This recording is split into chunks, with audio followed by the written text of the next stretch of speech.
वीर नाम का एक लड़का था। वह बड़ा देशभक्त था। उसका पिता सरकारी सेना में एक अफसर था। उस समय जावा नामक देश में श्री विजय साम्राज्य के अधीन था।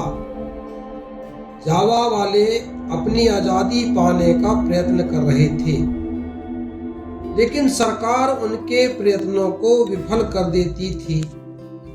एक दिन वीर पुस्तक पढ़ रहा था, तब उसका पिता वहां आ पहुंचा। पुत्र के हाथ में देश की आजादी नाम की पुस्तक देखकर पिता आपे से बाहर हो गया, क्योंकि वह पुस्तक पढ़ना सरकार ने मना किया था। पिता ने पुत्र के हाथ से किताब छीन ली और उसे फाड़कर फेंक दिया। पिता का क्रोध पुस्तक फाड़ने से भी शांत नहीं हुआ। तब उसने वीर को 2-4 थप्पड़ भी लगा दिए, लेकिन वीर ने अपना काम नहीं छोड़ा। वह देश की सेवा करना चाहता था। वीर के पिता उसके काम से हमेशा असंतुष्ट रहते थे। एक दिन देश के नेताओं ने एक बड़ी सभा बुलाने का निश्चय किया। इधर सरकार को भी इसकी खबर मिली, तो सरकार ने भी सभा को रोकने का प्रबंध कर लिया। देशभक्तों ने भी सम्मेलन की तैयारी की। देश के बड़े बड़े नेता उस सभा में शामिल होने के लिए आए। शाम का समय था। सम्मेलन शुरू हुआ और स्वतंत्रता का झंडा फहराया गया। लाखों लोग भी वहां आ पहुंचे थे। वीर भी उस सभा में शामिल हुआ। सरकार के सिपाही पहले ही उस सभा को रोकने के लिए तैयार खड़े थे।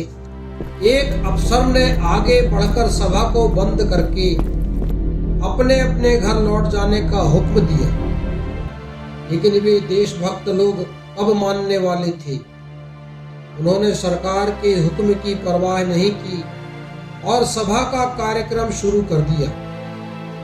बस फिर क्या था, सिपाही भी देशभक्तों पर टूट पड़े। वे गोलियों की वर्षा करने लगे। थोड़ी ही देर में वहां की जमीन लाशों के ढेर से पट गई। जो लोग बचे हुए थे उनमें भी जोश आ गया। वे भी हाथ में झंडा लिए स्वतंत्रता की जय, स्वतंत्रता की जय के नारे बुलंद करने लगे। वीर भी बचा हुआ था।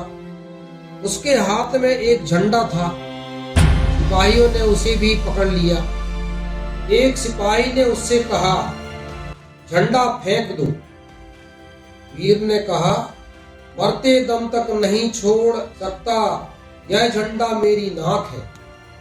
सिपाही ने तलवार उठाई और एक ही वार में उसकी नाक काट दी। सिपाही ने फिर पूछा, अब बोलो, झंडा फेंक देगा या नहीं? वीर का शरीर खून से तरबतर हो गया। वीर ने दृढ़ता के साथ कहा, हरगिज नहीं, यह झंडा मेरे हाथ पैर है। सिपाही ने फौरन उसके हाथ पैर भी काट डाले। वीर जमीन पर गिर पड़ा। झंडा उसने अपने दांत में दबाए रखा था। सिपाही ने फिर पूछा, अब बताओ, झंडा छोड़ते हो या नहीं? वीर ने गंभीरता से कहा, अभी नहीं, यह मेरा प्राण है। तलवार के अंतिम वार ने उस साहसी देशभक्त का सिर धड़ से अलग कर दिया। वीर का पिता उस सेना का नायक था। वह कुछ दूरी पर खड़े हुए अपने वीर पुत्र का बलिदान देख रहा था। जब अपने वीर पुत्र का सिर जमीन पर गिरा, तब उससे नहीं रहा गया। उसके दिल में बिजली सी दौड़ गई। उसने देशभक्ति की महिमा पहचानी। वह दौड़ता हुआ अपने पुत्र के पास आया और अपने पुत्र का सिर गोद में उठाकर शोक करने के लिए नहीं, बल्कि उस झंडे की रक्षा करने के लिए। उसने झंडा हाथ में लेकर कहा, अब मैं ही इस झंडे का रक्षक हूँ, देख मुझे कौन रोकता है। सिपाही हक्का बक्का रह गया। कुछ देर बाद वह होश में आया। उसने अपने अफसर से कहा, छोड़ दीजिए उसे, नहीं तो मुझे आपके साथ भी वैसा ही करना पड़ेगा जैसा मैंने आपके पुत्र का किया।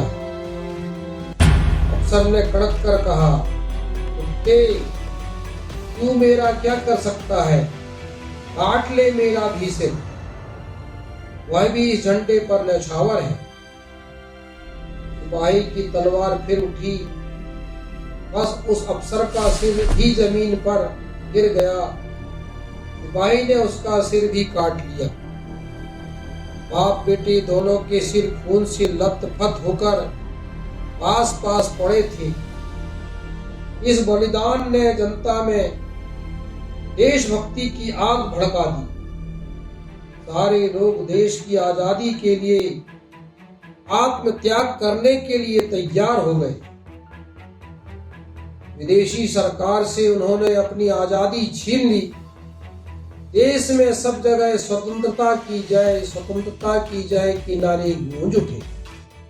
इस प्रकार वहां के लोगों को आजादी मिल गई।